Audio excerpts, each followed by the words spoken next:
the path of the moon. On the Tree of Life,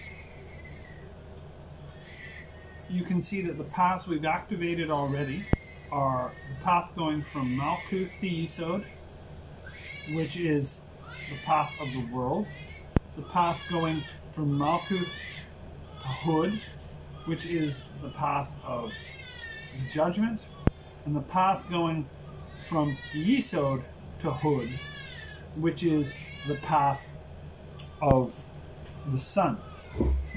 So Malkuth is the world, Yesod is the foundation, Hud is the calculative mind. So cleverness, deep dreaming, materiality. This forms a triad. And this triad, as you can see, veers towards the left-hand side of the tree, the pillar of severity. And you'll notice the thing about these paths is they have a dryness to them. This triad, once it's fully formed, is a kind of a circuit that that operates. And as we form these triads and as we form these structures, I really want you to appreciate the way the loops fold back in and connect the process together. But feel that this side is a kind of approach to dryness, the fire of the judgment and the heat of the sun. And as I suggested strongly over the course of last week, the heat of the sun is very intense, and there are protections to be taken during it, like a camel in the desert. Although a camel is actually technically a symbol of the high priestess or the moon, because the high priestess is a polar with the sun, it makes a lot of sense that the priestess, in a sense, the priestess energy retains the water, retains the moisture, because the thing about the sun is it can dry you out. And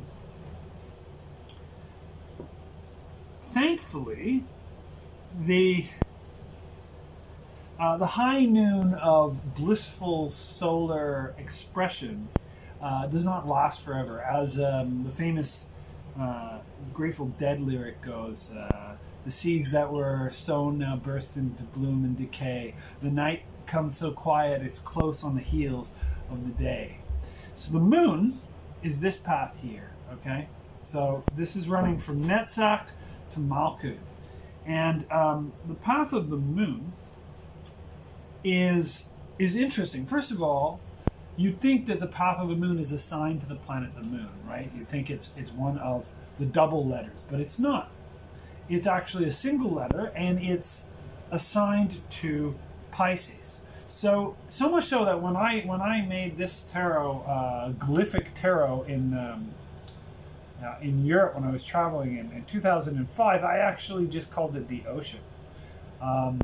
And I see in this card an oceanic quality. So what does the moon have to do with the ocean? Well, everything, because it's the tidality of the ocean that, in a way, creates all the currents and the circulation systems that allow the entire world to be regulated in terms of temperatures and environmental zones and so on. And those lucky sods up in Iceland get to live like they're in France in the middle of the winter,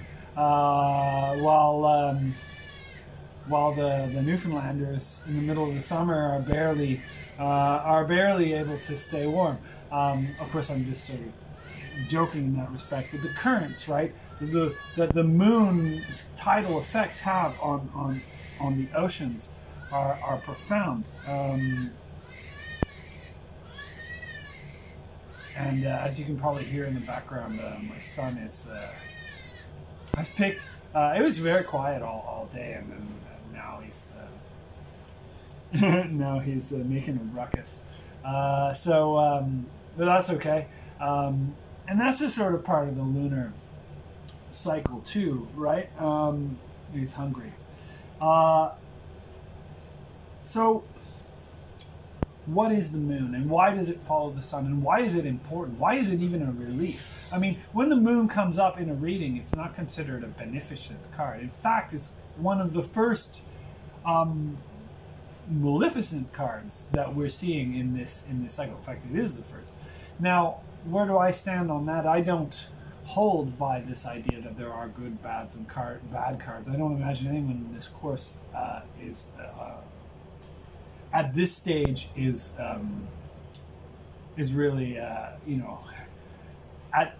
that level. That's a very external kind of idea, very, very passive, right? Oh no, I don't want to see the bad cards. Oh, I only want. It's a very young way of looking at it because, of course, as we've seen, the sun is a brilliant, bright card, but it has consequences. It has its dark side, and the moon has hidden rewards to it. Now, the moon doesn't feel good necessarily. The sun surely does. The moon doesn't always feel good. The moon often feels like confusion, discombobulation, myopia, like a fog comes down and we can no longer see the big picture. See, when we climb the mountain, at the summit of the mountain, the solar consciousness sees for miles and miles and miles and miles, all the way to the end of the journey. And in that vision is cast almost this easy, simple, overarching aha moment where we're like, okay, that's it. That's the story. Okay, all right, I know my path. Now, that is the kind of intoxication of the sun. And the sun is associated to alcohol, and as you may know, alcohol creates a sense of false confidence. And the sun creates a sense of false confidence. Because what follows the sun is necessarily a movement into night, because the sun is one half of a picture. The sun is, there is a truth, there is a reality that for human beings cannot be perceived in both senses at once. Must be perceived in one sense and then another, and then that reality comes together as crystal clear. And we'll be seeing that. But the transition state between these two moments is a threshold state. And see, the moon is a threshold state. I'm hesitant to say that the moon is the nighttime counterpart of the sun. Why? Because the moon appears as often in the day as it does at night. It's extra visible in the night, but we see it in the day all the time. A day moon is quite a marvelous thing to see. So the moon is strange because it is a very much a threshold card. I would see this as the first real trial, and I call it a trial by distraction. So once the awakening is occurred, the dragon has awoken, the dragon has experienced the bliss of awakening, the dragon sees how easy and how close and how simple the true path is and embarks upon it, and then suddenly the fog comes down. And this is the real test, because the markers are in place. Remember, if you did my course with me, in the meditation, I was very careful to get us to start looking for pylons, markers, anything in the journey ahead that qualifies as a waypoint or a landmark. Because it's all fine and good when you're at the top of the mountain under the sun, you see the whole path laid before you, but realistically our consciousness is not always in that state. And if it was always in that state, that's what we tend to call manic, because it doesn't perceive the darkness, it doesn't perceive. And the sun, as Yeats pointed out, is a pitiless being in a way. There can be a profound lack of empathy as a result of that clarity. And so when the sun starts to fade and we go on this other journey, this journey of vulnerability, of fear, of doubt, even of terror that can occur with the moon, we are actually being tempered for empathy, and it is counterbalancing the the influence of the sun, the intoxication of the sun. Just as the clarity of the sun has a secret intoxication, the intoxication of the moon has a secret clarity. There's a myopia to it, though. It's suddenly, okay, it's all fine and good, you know your plan, well, we're taking your long-range vision away. And now all you can see is 2 inches around you. Can you still follow through? Can you still follow through now that you are emotionally blind and psychically blind? And that is the importance of having both a solar vision and a lunar vision. So as we move through the path of the moon, we are looking for the golden path. We're looking for the path, the markers, the pylons that the sun sees. But we don't necessarily, we're not necessarily in a situation where we can trust our consciousness. And so this is very interesting. In other words, it's things like going to class even though you don't want to go to class. Following through a program even though you don't feel like it anymore. And I'm sure that you've had experiences where distraction and emotional shortcuts and sidelines have actually carried you away from a purpose.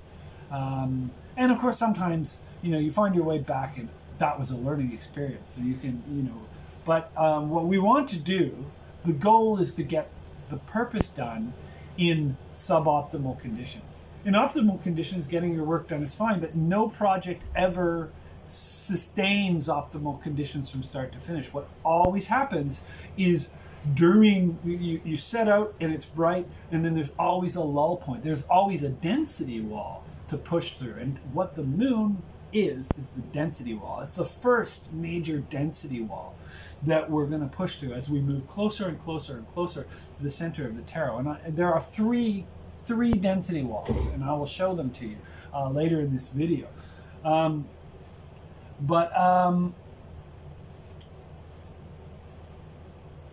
Essentially what's happened is there are pylons, and there are pylons in all these cards, because these towers we see and this moon card are like goalposts. Imagine this is like a giant set of goalposts. Really easy to get through here, right? It's not even all that far. This is an easy task made difficult by circumstance, by emotional circumstance. Try getting through, it's easy to, it's easy to write a letter. It's difficult to write a letter when you're deeply depressed. It's easy to do things when you feel good, but when you don't feel good, it's hard to do them. And this card, this path, trains us to recognize and remember, have that crucial remembrance. Hold on. Right now, my unconscious is working against me. So now I push through. So this becomes a reminder, a little light that can go on. I'm in the moon. Okay, where's the path? And the path is beneath the feet. So you see, there's all sorts of things here. There's predators, there's moisture, there's pylons, there's a path. And it's easy to get through these pylons if it wasn't for the fact that you're a lobster and you're out of your element. So the moon is suddenly, the plan as you laid it out gets put to the test of perseverance when you are emotionally, psychically out of your element. And that is actually what makes it. The resistance, the density, is what makes it valuable. Because if it was just easy from start to finish, like no project has ever been in the history of the universe, then what's the value? This is the differential that gives value, that gives growth. And why this is such a fascinating card is because this is a card of probably the most exponential growth. I can't think of any other card that you experience growth quite like this. Why? Because behind the scenes here is the Empress. The Empress is the polar card of the moon, and she's functioning to embiggen the harvest, as it were. And think about, like, if you've ever grown a pumpkin, it tends to it forms a flower, very beautiful, very delicious, and then it forms a little nubbin. And generally, if you want to make a big pumpkin happen, you figure out which nubbin has got the most potential, and then you get rid of all the others. So there's just one plant, one nubbin, and the nubbin will suddenly just balloon out. Watermelons, I think, do similar things. They just suddenly grow enormous in a short period of time when the moisture is right. Same with mushrooms. There's this sudden super growth, but as you pass through this density wall, you don't necessarily feel it. You don't necessarily see it. You're in a battle with your own unconscious, your own doubts. Oh, don't bother with this. This is ridiculous. You can go back to the tarot class. You can just skip this one, no problem. Oh, man, I just don't feel like it. All of that is what we are here to consciously move through. So the other thing, so we get the lobster. The other thing that often appears here is the scarab, right? The scarab. And the scarab is moving through the ocean. And the scarab, of course, symbolically carries the sun through the night. You can see where I'm going here. I had incredible experience with the scarab. In a period of great doubt, I built an altar about a circumstance that I had no certainty of what was going to happen, and it was a really important thing for me. And I built an altar, and it was during the path of the moon. And the moment I put the last piece on the altar, this scarab flew into my room. It was about this big. It had antlers. It flew in, hovered above the altar, and flew out. And what that scarab tells us is persevere. Keep your eyes on the path, right? See, the lobster can get there. There are predators. There's all sorts of predation. There's a howling going on, right? But he can persevere on this path. The path is visible, but it's visible beneath the feet. So walk the path. You may not see where it's going, but at this stage, trust the vision of the sun. You're now carrying the vision of the sun through a dampening phase, right? It's gone bright and dry, and now the moisture is coming in. There's an alchemy here. We're moving up towards Netzach, the desires. We had previously activated Hod, the intellect, the cleverness. Now we're on the other side. And so, carrying the sun through the darkness, past the howling wolves. Wolves, of course, howl at the moon. Hyenas as well. These kind of look like jackals, hyenas. Anubis, the jackal god, is active on this path.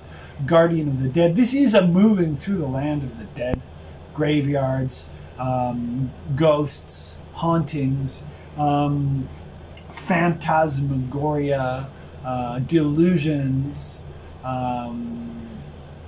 false promises, all sorts of veils. And look at that as bad. It's bad from a navigational standpoint. So like the sun, navigational anchor, right? We know where there's the sun. We follow that. We can find our way around the ocean. And the star is a navigational anchor. They're fixed. The moon waxes and wands. It's untrustworthy as a navigational anchor, but it is trustworthy as an agricultural anchor. So for a movement in time, cyclicality is actually trustworthy. But for movement in space, it is not. So that's a very interesting thing to appreciate. So carrying the sun through the darkness, the winged disc. In Crowley's card, of course, you can actually see the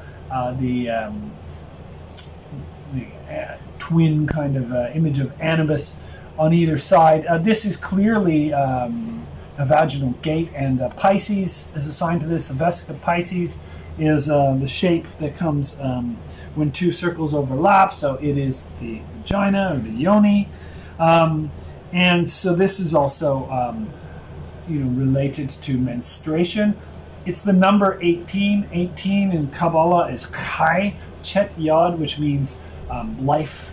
And interesting that Chi has a similar meaning. Chi energy, Chai energy. That's one of those Asian European crossover things that we're not supposed to believe could have happened, but it seems like maybe in the past there was much more communication and ideas were circulating between perhaps Japan and Gibraltar. Who knows, right? But the Silk Road was a thing. Yeah, so here we have, this image of, sometimes Hecate is assigned here, and sometimes this is seen as a barren womb. But with the Empress behind it, there's also the fertile element. So this is the birth canal. And of course, the birth canal, the passage through the birth canal is notoriously perilous.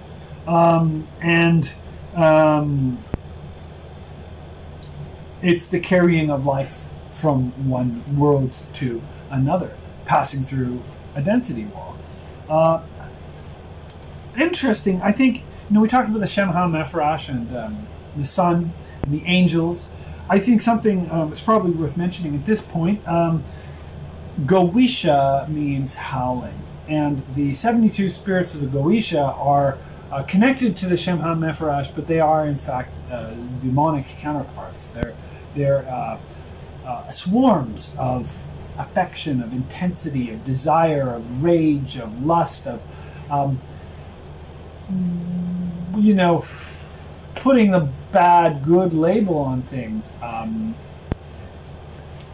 See, the thing is it serves a purpose to put a bad good label on things, because that tells people, this is a safer path. This is a little bit, more dangerous path. The problem is people get fundamentalistic about it, and they realize, and they try to say, oh well, get rid of this. This is bad. Expel it. They get very dualistic. You can't really do that. This stuff has to be processed. The howling has to be processed. Do I think that these are entities that should be worshipped? Well, no. But I think they're shadow beings that need to be integrated. But I don't necessarily think that means reveling in them, in a sense. But this is a path connected to malefic magic, to working with puppets and harming people or following these. So this is not something you have to do there, but it's something in a sense that it behooves us to be aware of the potentiality within ourselves. If we don't see our own shadow, just being aware of the shadow is what's being asked. Enacting the shadow is not being asked. Being aware of it, feeling it, letting it pass through, that's really how we regain equipoise, how we regain clarity. It's not through denying the shadow, and it's not through reveling in the shadow. It's through being aware of the shadow. And in a way, achieving wu wei, right? Actionless action. But certainly this passage has that. The howling I'm reminded of by these beings. If you've read Promethea, there's phenomenal stuff on the Goetic demons in the Promethea series by Alan Moore. One of the villains summons the whole Goetia after the heroine, and all these demons come in. And at one point they're like, "Where are you from?" The howling, and howling, chittering, predation, darkness, shadows. This is all here, and we move through it. Yea, though I walk through the valley of the shadow of death, I will fear no evil, for the Lord is my shepherd. Psalm 23. That's a magical incantation that can bring you through here. This deck is so nice. This is the ancient Italian deck. Actually, I think it has another real name, but this package that I bought didn't tell me what it was. But man, oh man, oh man, I love this deck. The dogs howling, the lobster on the plate, and boats sailing the ocean, and lighthouses. So this is another thing I want to say. So I'll bring this up again and again and again. Lighthouses, beacons, pylons, posts that mark our passage through perilous waters, because they've been set up by those who've walked before us, and by ourselves having walked before, and in the process of noticing the landmarks from the point of view of the sun. These pylons are erected. I will say something about lighthouses. So this is something that's come to me. I share it now because it's valuable to see this metaphor. So in certain places, certain maritime places, there was a form of piracy that involved going out and flashing a fake lighthouse beacon to drive ships onto the rocks. This happened, my friend was telling me this happened in Sweden. I think it may have happened in Newfoundland. Certainly the shipping news, which is quite a problematic and inaccurate film, but it written by someone who's really with a marginal understanding of Newfoundland, but they featured this type of piracy in that movie. And this type of piracy, there's a story I was told by my Swedish friend how this whole village was been in on it for centuries. They were coming out, flashing this beacon, drawing ships into the rocks, killing everybody inside and taking their stuff and hiding it. And then eventually it came out in the whole, someone came out from the town and said, hey. But it was this like crazy conspiracy. It's an eerie thing. It's a very eerie thing. So there are false lighthouses. So how do you tell? This is why I bring this up. How do you tell whether there's a false lighthouse or not? And by this I mean as a metaphor. So you see a beacon, but how do you know it's not a will-o'-the-wisp? So there has to be a type of heuristic for testing. So I had in a vision, I had this image of having a crow, a spirit. Crows are sacred, of course, to Odin. Odin has 2 crows, and they go and they go forth. And so imagine a crow that's your helper spirit. When you see a lighthouse, that crow goes out and comes back. And if it's a real lighthouse, the crow will bring you a gift. But if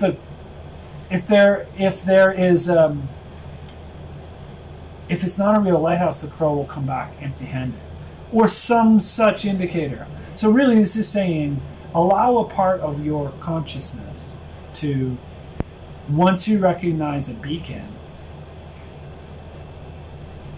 allow for a cycle to run to reveal whether or not that's a true beacon.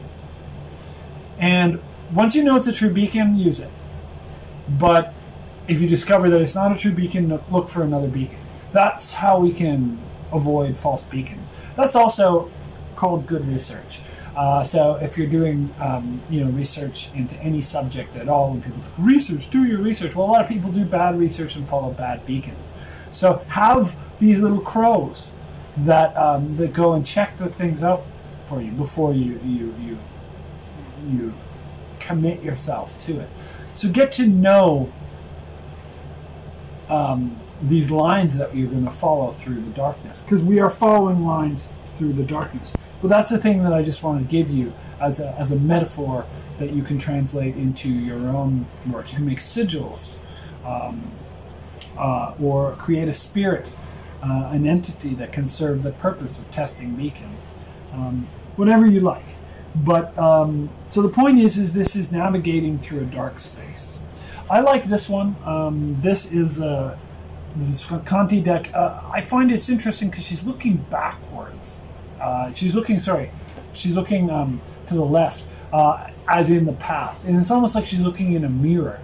So there's a certain kind of vanity going on. A lot of the things that she's thinking, experiencing, are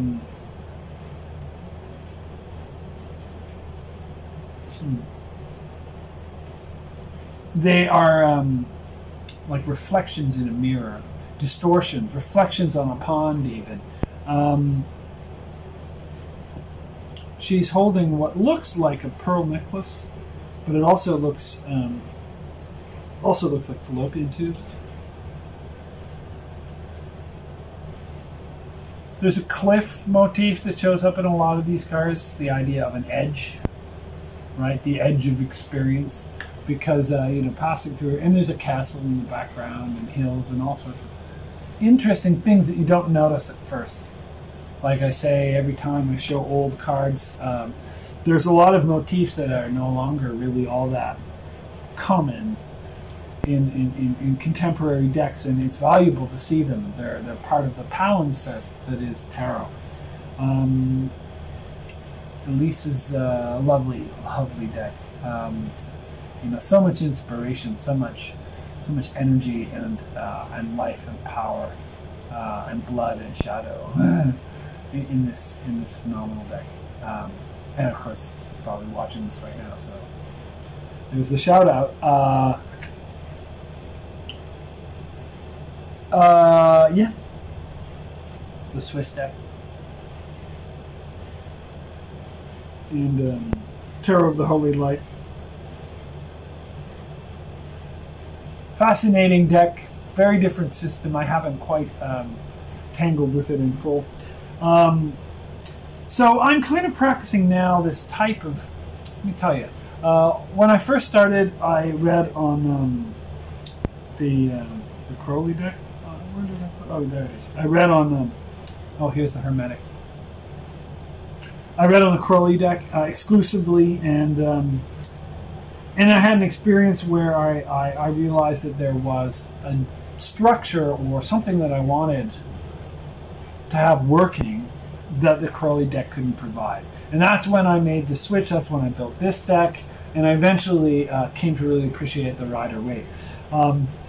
It's almost so that it would look like because I did, rejected the tarot, the Rider-Waite, rejected the Crowley Thoth, and any deck that has strength as 11 and justice as 8, kind of went away from all of that, and now I recognize the potential for the tarot to tell many different kinds of stories. And sometimes you need to switch configurations. So it's almost moving, instead of a binary, imagine this is a quantum computer. All of these states are superposed. But in order to access certain types of expression, certain conditions are required. So this whole course was based on certain structures that require a Rider-Waite mode of the tarot. And now I'm going to get into a pretty in-depth conversation about how that works. And this is going to tie in eventually to the labyrinth. Let me just make sure I've sort of said what I could.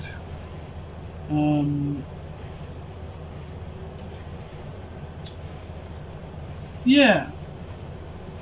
One thing you could do is you could get your low shoe talismans out. I don't have it right now because there are 18 cells in it, 9 and 9. Remember, Yesod 9 is the moon on the spheres, but the moon path is 18. So that's connected.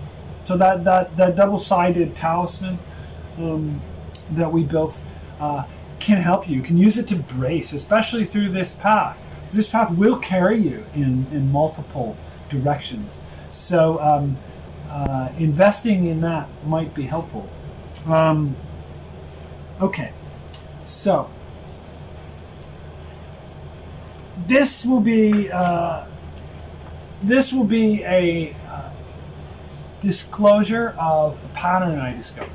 So long and short, I was doing a path working many years ago, about 2001 or 2002, and we did the Path of the Fool, and I decided, well, what if I reverse the order of the cards and put the Aleph going from Malkuth to Hud, and Bet going, Malkuth to Yesod, and Bet going from Malkuth to Hud. And I've told this story 1,000 times, right? I did this thing that Akkad did, Frater Akkad, Crowley's student, that he got kind of booted out for. He turned the Serpent of Wisdom upside down. And I just gave it a try. But I found something different than Akkad. What I basically found was Athbash. And I didn't know about Athbash.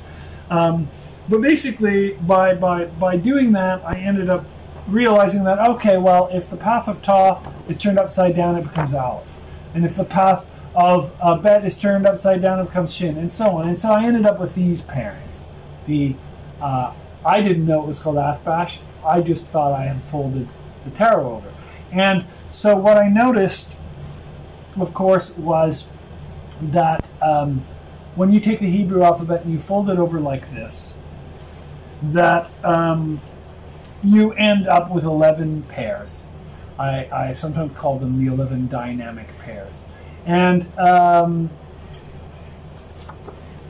0 and 21 is 21. 1 and 20 is 21. 2 and 19, 21. It was always 21, except of course when I got to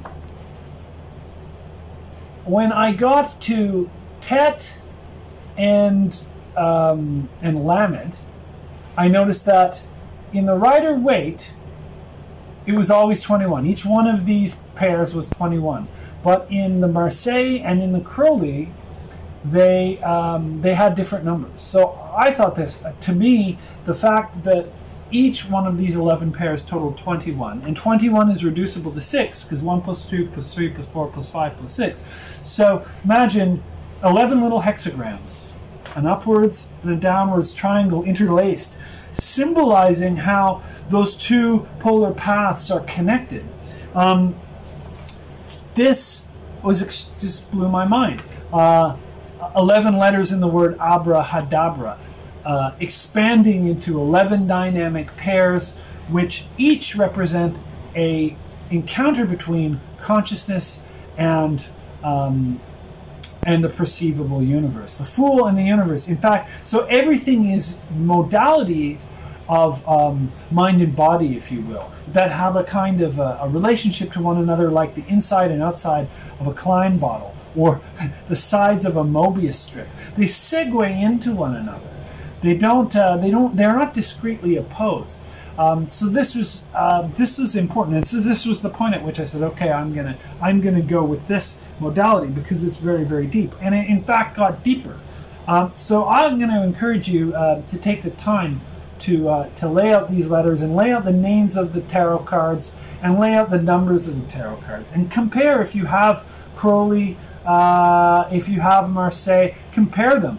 But note that in the rider weight you get this set of pairs of 21. Okay.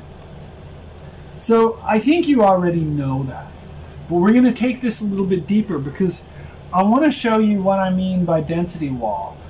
Because this is, something. It could be a metaphor, but actually no, it's a real thing. Like metaphors aren't. But okay, so here we have 12 concentric circles, or actually 11 circuits. I drew a little circle, and then I made 12, and then I filled the one in the middle in black. So think about this as a torus. There's a hole in the middle, and there's 11 buffers. And you can see, you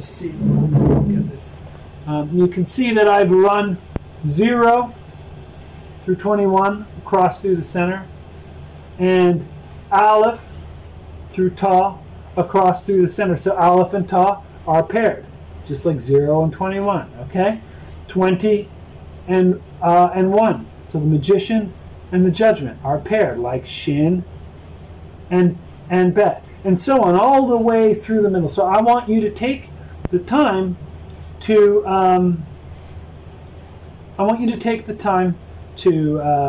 make a diagram like this.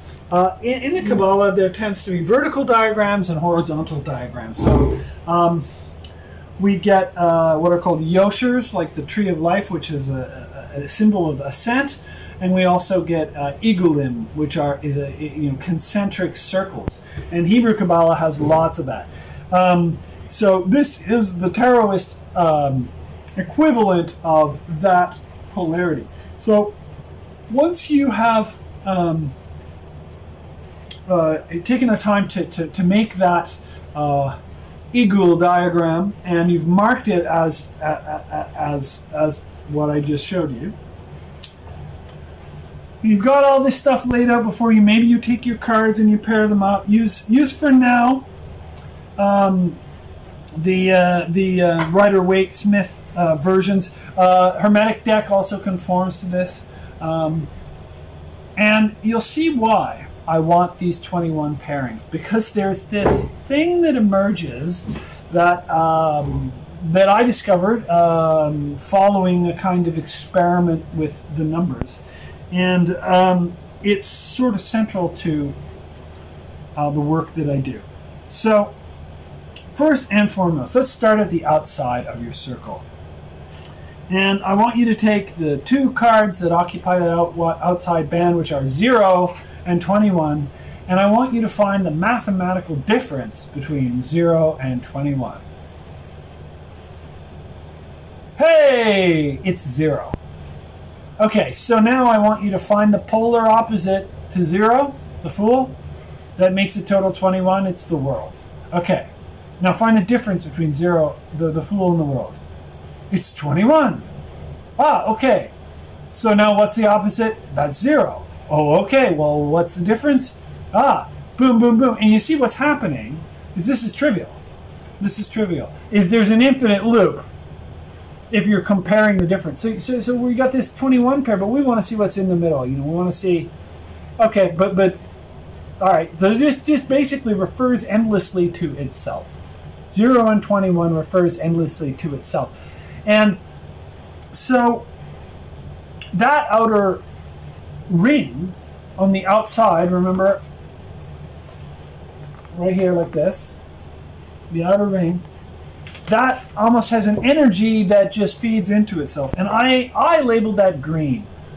And if you want, right now, you can color that band in green. Okay, for perpetuity, it's a circuit. What we've discovered is a circuit. Interesting. I wonder what will happen next. So then the next one is 1, right?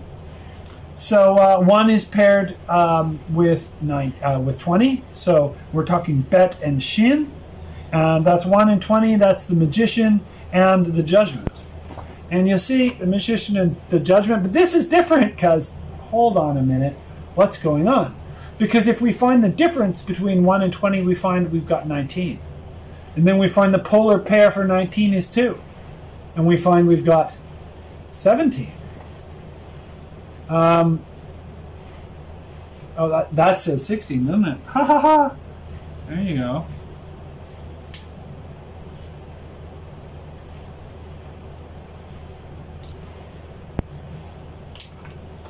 $17. And the polar, and so that's the star. So look at this, we've got the Magician and the Judgment, giving us the Sun and the High Priestess, giving us the Star and the Emperor, giving us Death and Strength, giving us the Hierophant and the Tower, giving us Justice and the Wheel. We have just been relayed through 12 cards. And look, that puts us back at the Magician. So now we've got a loop, which I made, yeah, red. The colors are somewhat arbitrary, but I like them. I haven't not changed them since. But we can speculate at what these circuits are. What makes them different from one another? So so what I want you to do now is on your Igulim diagram, find these cards. Find the Magician and find the band that represents the Magician and the Judgment, make it red. Find the band that represents Sun and the Priestess, make it red, and so on through this list. So there are 6 pairs, 12 cards in total, as opposed to the other circuit, which is just 1 pair and 2 cards. Then we've got 2 separate circuits, but that hasn't exhausted the whole tarot. So this to me, is becoming very, very interesting exercise. So, all right, well, what is the first one that we have not encountered? Well, it looks like it's 3, right? Because like we've done 0 and 21. We've done 1, and it's given us a whole bunch, including 2. Okay, but 3 we haven't encountered yet. So 3. And look at this. 3 and 18 give us 15. 15 and 6 give us 9. 9 and 12 give us 3. back into a loop. So the Empress and the Moon, the Devil and the Lovers, the Hermit and the Hangman. Now, here's where I was talking about density walls. I colored this purple. So I want you to find these bands in the concentric diagram and color them purple. And okay, so this is what I mean by density walls. You're going to find, in my opinion, a trial of some sort, a difficulty, something that needs to be passed through at each one of those intervals. We'll talk about this more and what I think this means.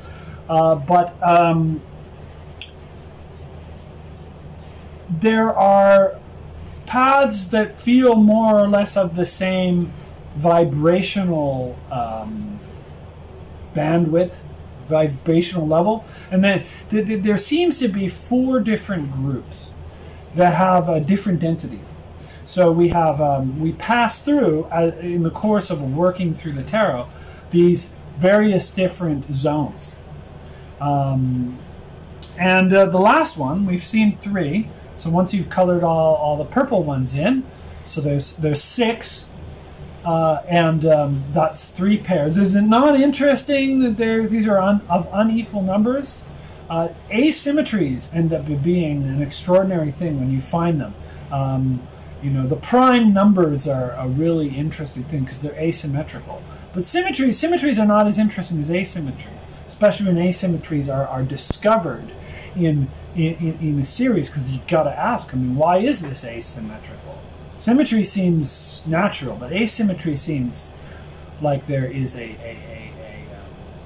symmetry can just be kind of reflective. But when suddenly, if you imagine a hall of mirrors, like this amazing a Far Side cartoon or Bizarro cartoon from way back, there's a guy at a barbershop, and he's like seeing this infinity mirrors going off in all directions, and in one of them there's this hideous dude.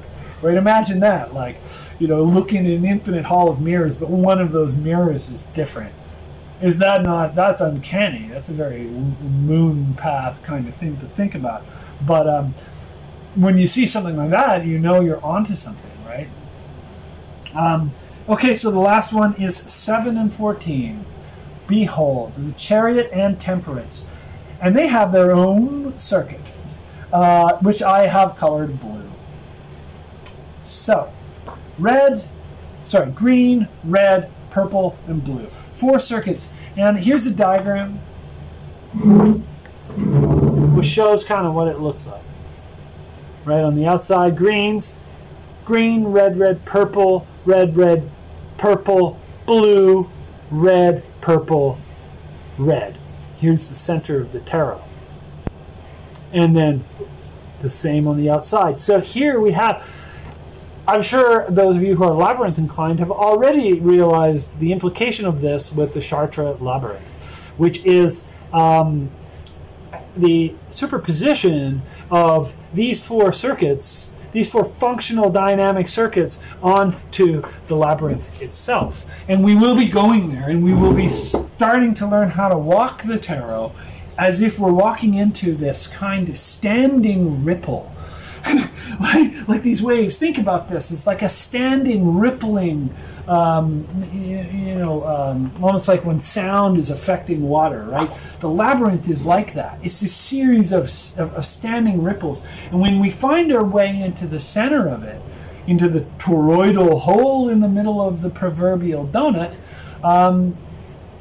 we are centering ourselves within a kind of a system of buffers. So this is why I say that at the heart of the tarot is an uncoded 23rd. I don't want to call it a trump. At one point I did. At one point I thought there was a 23rd trump. And I've seen decks that have a 23rd trump. I don't think we should code it. It's the hole in the donut. It's the grotto at the center. This is the path of the moon. This isn't the path to discuss that. It's something that we will discover. But why are we doing this on the path of the moon? Because the path of the moon is the first trial by distraction. It's the first density wall that we're passing through. So I want you to see here, now this is a little bit discombobulating. I drew the 11 circuits in black, and then I color them in. So you can do that. This is my version of that. But I thought that it would be better actually just to pick out the colors. So here we have dun, dun, dun, dun, the 11 colored buffers, right? Green, red, red, purple, blue, red, purple, red. And here are the standing ripples on the infinite pond. I do like to quote the Grateful Dead. Ripple in still water, where there ain't no pebble tossed, no wind to blow. You can run, to lead must follow. Oh my goodness, look it up. It's on American Beauty. It's a brilliant song. I've lost the lyrics. It's on video too. Oh my god. Yeah. So. Ripple, phenomenal song. So think about this as like a standing ripple.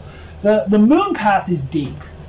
The sun path is high. The moon path is deep, and we're gonna get so much growth out of this path. And don't worry, this stuff is wow. Like I just kind of dropped a pretty major piece of arcana that will return again and again and again. What this kind of means is that the magic circle itself is actually not an impenetrable barrier. It has a porous, the magic circle itself, as we will eventually learn, has zones within itself, and it will it will act like a filter of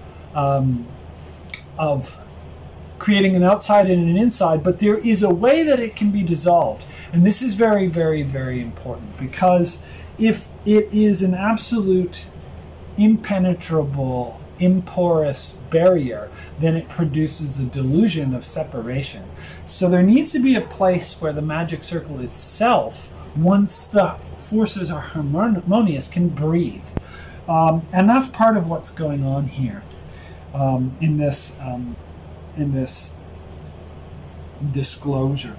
So we move through the path of the moon. What can you expect this week? You can expect objects in mirror being closer than they appear. You can expect distortions. You can expect siren songs. You can expect dreams and fantasies. And just breathe through it. Just keep walking, carrying the light. Look for the path. The markers have been set out. Trust yourself in the past and the future. Because as you move through this, you may have absolute terror. Proceed. You may have total confusion. Proceed. Don't make new decisions in the path of the moon. Follow the program that you have transmitted yourself. And then afterwards, you know what? Once you've done this next week, you can make all the new decisions you like. But for now, don't make new decisions.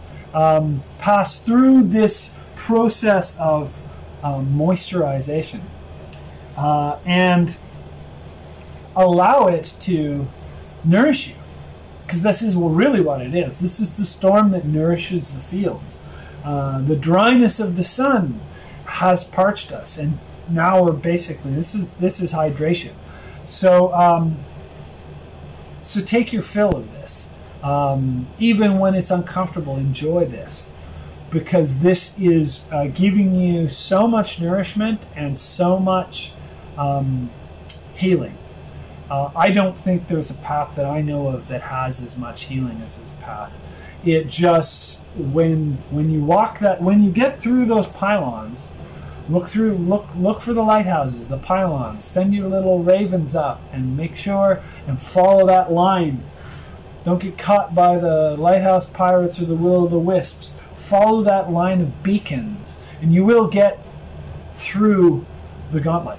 And you will be born into a new perspective. So that's what I offer you on this path. And